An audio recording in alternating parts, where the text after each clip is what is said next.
because my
Oh dear.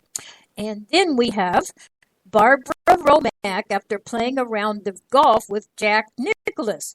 My tee shots felt like I was hitting overripe tomatoes. Yep, we've heard about those tomatoes a couple places. Then, with a real long name, Kozlowski must be Norwegian, BYU co-captain and wide receiver on the Mormon Church's influence on the campus. They let you chase girls, they just don't let you catch them. Dick Allen on why he takes as little batting practice as possible with the Chicago White Sox. Your body is just like a bar of soap. It gradually wears down from repeated use. This I have to concede. This particular book wasn't so bad after all.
with Wallens Ridge State Prison, a former Supermax prison in Big Stone Gap, Virginia. Other Supermax prisons that have gained notoriety for their harsh conditions and attendant litigation by inmates and advocates are the former Boscobel in Wisconsin, now named the Wisconsin Secure Program Facility, Red Onion State Prison in Western Virginia, the twin to Wallens Ridge State, Hams in Illinois, and the Ohio State Penitentiary. We have to stop and pay some bills.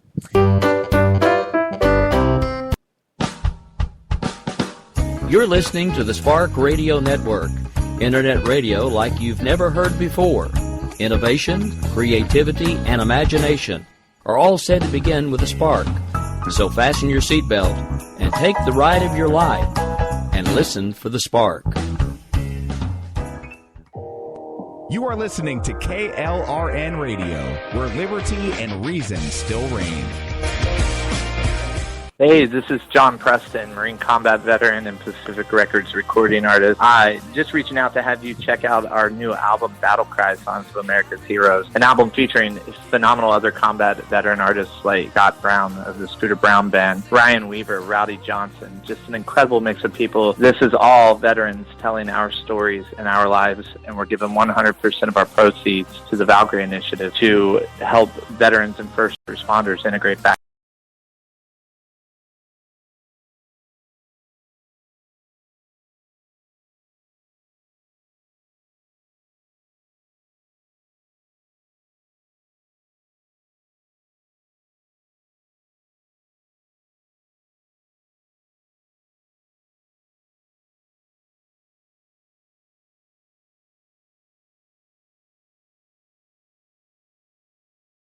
Everyone to check it out, to listen, and hopefully it'll make a difference in many lives. If you're 85 or younger, would you like peace of mind and comfort for your family? We're Final Expense Direct with an urgent message for you. The average funeral today costs over $8,000, but the most you'll get from government benefits is $255. How will your family pay the difference? We can help. Our senior plans start as low as just $1 a day and pay up to $30,000 for a funeral and other final expenses. Peace of mind is easy. There's no medical exam. You'll have lifetime coverage, and your plan can't be canceled as long as you pay your premiums. Call now for free information about our senior plans. Answer a few simple questions and receive approval right on the phone. Plus, call right now and we'll give you a discount prescription card for free. Call 800-553-8687. That's 800-553-8687. Again, 800-553-8687.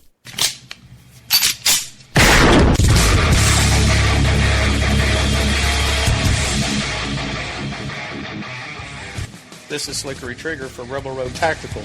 With proper care and feeding, your pistol will be ready when you need it. There to save your life. Shouldn't your gear be that good? Whether you need a holster for comfortable everyday carry or a tough-as-nails holster for your next training course, Rebel Road Tactical has what you need. Check us out on the web at rebelroadtactical.com.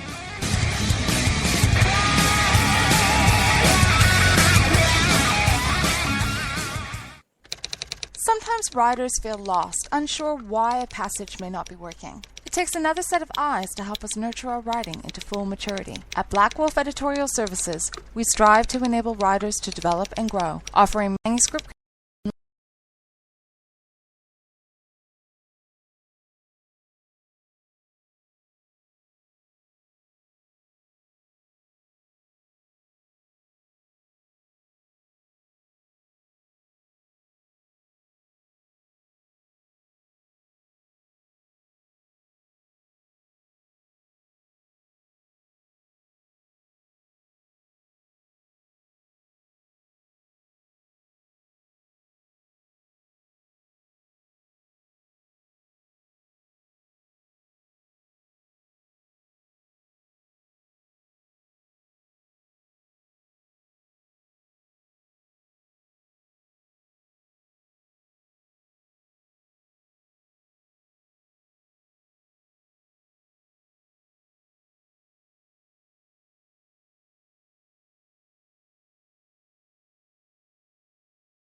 California. And it's a big one. Let me San Quentin State Prison, 1,302 beds. Stanley Toki Williams is a famous inmate. What did Toki do? Good question. Well, he was an American gang member and convicted murderer. I'm sure you've heard of the Crips, Side Crips. Has its roots in South Central Los Angeles. In 1969 it started. 1979, he was convicted of murdering 4 people. 3 of the victims were an elderly Taiwanese couple and their daughter. And the 4th victim was a 7-Eleven employee on a separate occasion. And Stanley Toki Williams III was sentenced to death. Died at age 51 on December 13, 2005 in San Quentin Prison, California. Was executed by rejection. After clemency and a 4-week stay of execution were both rejected by Governor Schwarzenegger amid debate over the death penalty. Williams was the second inmate in California to be executed in 2005. So, continuing our list, 3rd worst prison is Sing Sing. It's located in New York. It has 1,700 beds. The prison's name came from the Native American Sink Sink, which meant Sink tribe from whom the land was purchased in 1685. Sing Sing was the 3rd prison built by New York State. There are plans to convert the original 1825 cell block into a museum. Well, okay, let's see what number 4 is. Are you ready? That would be the United States Penitentiary of Atlanta. Size, it had 2,000 beds. It was a medium security prison for males, and it's primarily used as a transfer. It once held many Cuban refugees, real boat lift, if anybody remembers that. Some of its famous inmates include Michael Vick, Big Meech. Michael Vick was a former American football quarterback who played 13 seasons in the NFL, mostly with the Atlanta Falcons and the Philadelphia Eagles. He was actually selected by the Falcons as the first overall pick in the 2001 NFL Draft. During his 6 years with the Falcons, Vick was regarded as having transformed the quarterback position with his rushing abilities and was named to 3 Pro Bowls. He holds the records for the most career rushing yards by a quarterback and the most rushing yards by a quarterback. He had a pretty good career. Too bad he decided to get involved with a dog-fighting ring. He spent 21 months in federal prison. His arrest and subsequent conviction garnered Vick notoriety with the general public, which lasted the rest of his career. He was released by the Falcons shortly before leaving prison. After serving his sentence, Vick signed with the Eagles in 2009. As a member of the Eagles for 5 years, he enjoyed the greatest statistical, and he was named a 4th Pro Bowl 2010, but left the team after being unable to match his prior success. He also played briefly for Jets and Pittsburgh Steelers, primarily as a backup. He then retired. So that's kind of what his history's been. And we have Bernard Madoff. That last name, Madoff, it makes you know that he did something that was pretty bad, I'd say. Well, let's find out. Okay, American fraudster and a former stockbroker, investment advisor, and financer. Well, you know, with that kind of... Oh, of course we know Bernard Madoff, now well known in prison. He has 150 imprisonment. And the people there, they look at him as one to go talk to regarding their finances. Yeah, he was really a bad boy. He was involved with securities fraud, investment advisor fraud, mail fraud, wire fraud, just about any kind of fraud you could think about. False statements and perjury, making false filings with the SEC, theft from an employee benefit. Well, he didn't kill anyone. A whole lot of bad stuff. Founded the Wall Street from Bernard L. Madoff Investment Securities and was its chairman until his arrest on December 11, 2008. The firm is one of the top market maker businesses on Wall Street, which bypass specialist firms by directly executing orders over the counter from He's a bad boy. He pleaded guilty to 11 federal felonies and admitted to turning his wealth management business into a massive Ponzi. He's a bad boy. Frauded thousands of investors of billions of dollars. He said he began the scheme in the early 1990s. However, federal investigators believe the fraud began as early as the mid-1980s and may have begun as far back as the 1970s. Those charged with recovering the missing money believe the investment operation may never have been legitimate. The amount missing from client accounts, including fabricated gains, was almost $65 billion. Wow. Madoff was sentenced to 150 years in prison. The max sounds like he deserved it. Most people heard of Bernard Madoff. He was sent to that medium security prison. Okay, moving on here. Next one would be located in Attica, New York, and it is the Attica Correctional Facility. Famous inmates. I know one of them's going to ring a bell with you for sure. Some of the ones that you might not be quite as familiar with are Mark David Chapman. Then there is David Berkowitz, also known as Son of Sam. Supermax Penitentiary care of celebrities turned bad guys and vice versa. The prison now holds many inmates who are serving various types of sentences, short-term to life, and usually sent to the facility because of disciplinary problems in other facilities. In 1971, the prison had a riot which resulted in 39 deaths after 10 guards were taken hostage. This brought the installation of a tear gas system, any violence that came. Then next, talked about San Quentin State Prison. Now we're going to go Folsom State Prison. Some people have heard of Folsom, too. Some of the famous inmates include Sage Knight, Charles Manson, everyone's heard of him, and Rick James. Folsom State Prison opened in 1880. It's the second oldest prison in the state of California. Also the first in the country to have electricity. Folsom was one of the first maximum security.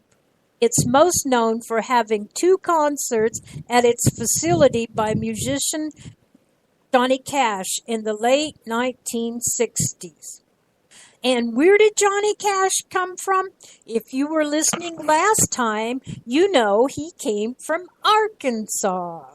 Folsom State Prison has 1,813 beds. And you know what Charles Manson did? It's Rick James. Anybody know Rick James? Was an American musician, also known as Big Jimmy. Slick Rick. A lot of different types of music that was influenced by Smokey Robinson. Went into the U.S. Navy to avoid being drafted, but he deserted to Toronto, Canada. That's where he formed his rock and roll bands. Military's authorities discovered his whereabouts while he was recording.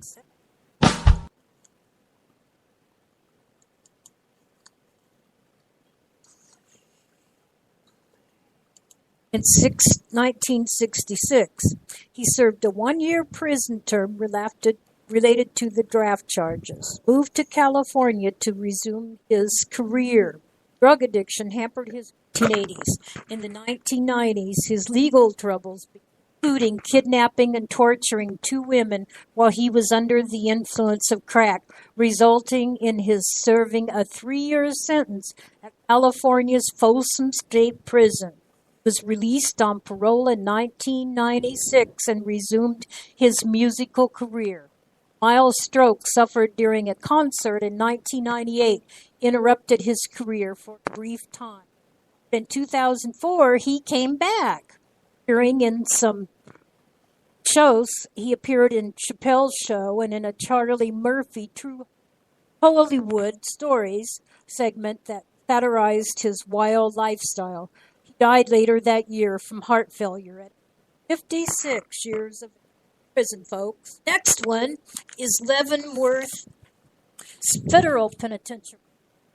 While serving a prison sentence is not meant to be some luxurious, some prisons are worse than this is an all-male prison. It carries out the judgment of federal courts. It houses some of the most dangerous criminals in the country and places them under some of the most repressive conditions, including a lack of ventilation. Notable inmates include Michael Vick Bugs Moran and George Machine Gun Kelly. Also, the native activist Leonard Peltier was there for a while. I understand he's someplace else at this time. They have tried many times to have Leonard Peltier be forgiven or be given time out of prison. He's a very old man now. In fact, he's probably near death. He has a lot of diabetic issues. And still, they will not let him out. I don't know if that's bad or good. You know, they say he was the real life Billy Jack. I don't know if that's true.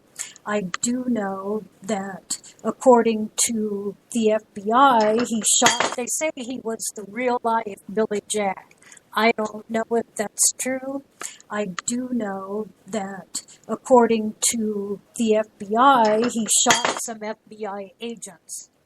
There are many other prisons in America that are some of the worst, notorious, and problematic correctional facilities there are in this country. Really do cause concerns. And there's a great controversy when it comes to super housing unit prisons. It's very controversial. Some claim that the living conditions in such facilities violate the United States Constitution, specifically the Eighth Amendments. There you will find that there is a description against cruel and unusual punishments.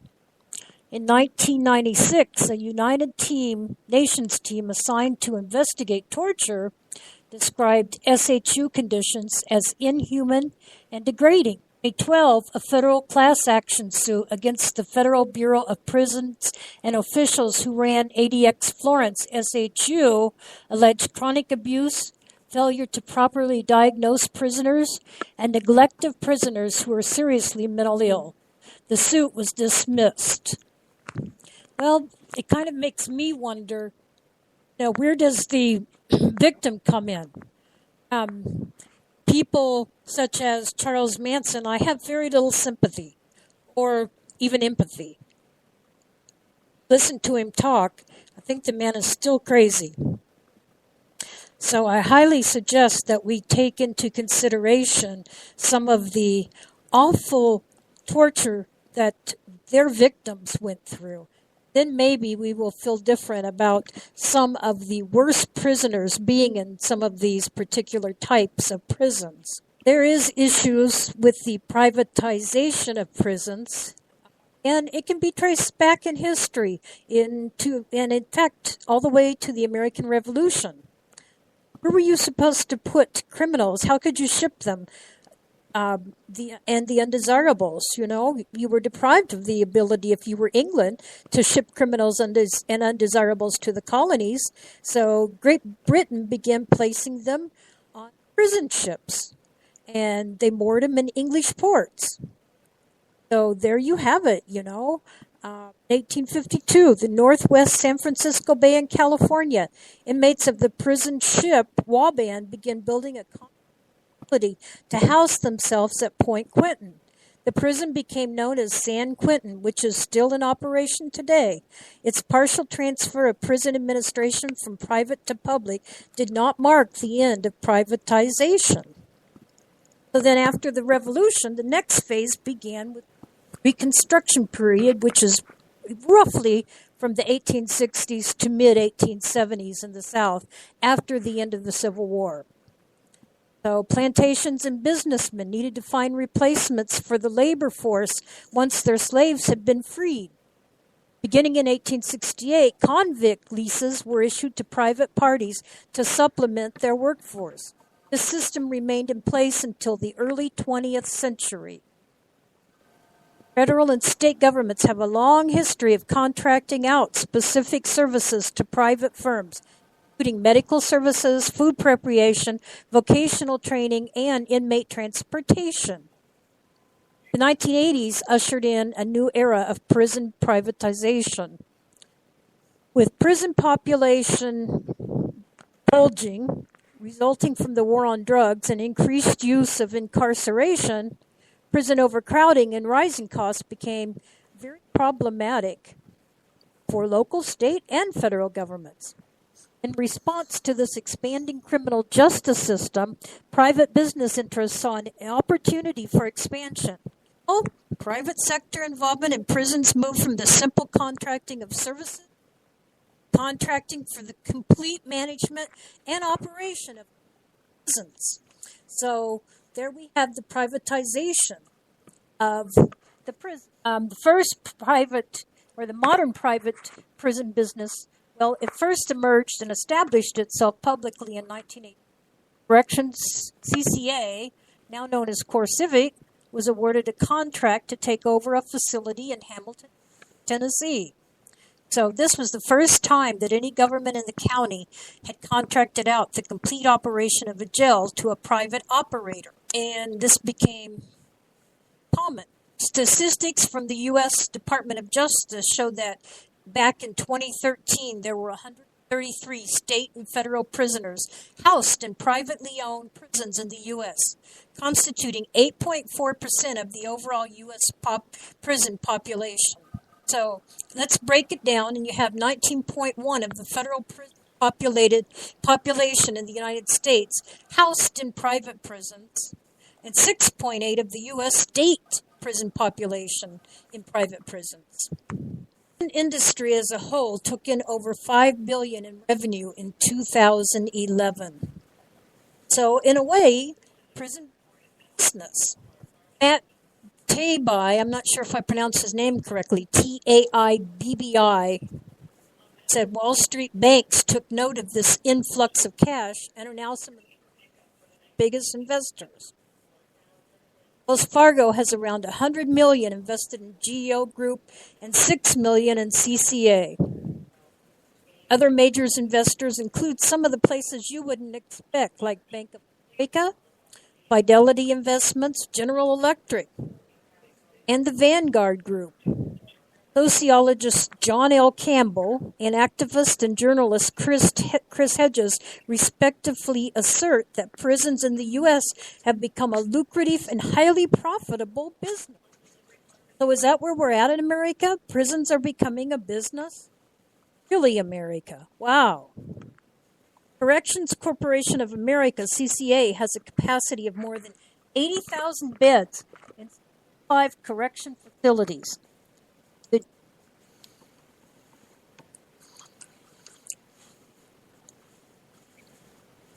We'll stop there, and I wish you all a great day. Have a great one, and we'll see you back next Wednesday. And we aren't going to have any type of issues next Wednesday. Everything's going to go great, just super great. We'll see you then. Have a great Wednesday, and have a great Thursday, Friday, Saturday, Sunday, Monday, Tuesday, and especially a great Wednesday when I see you. Thanks. Over and out.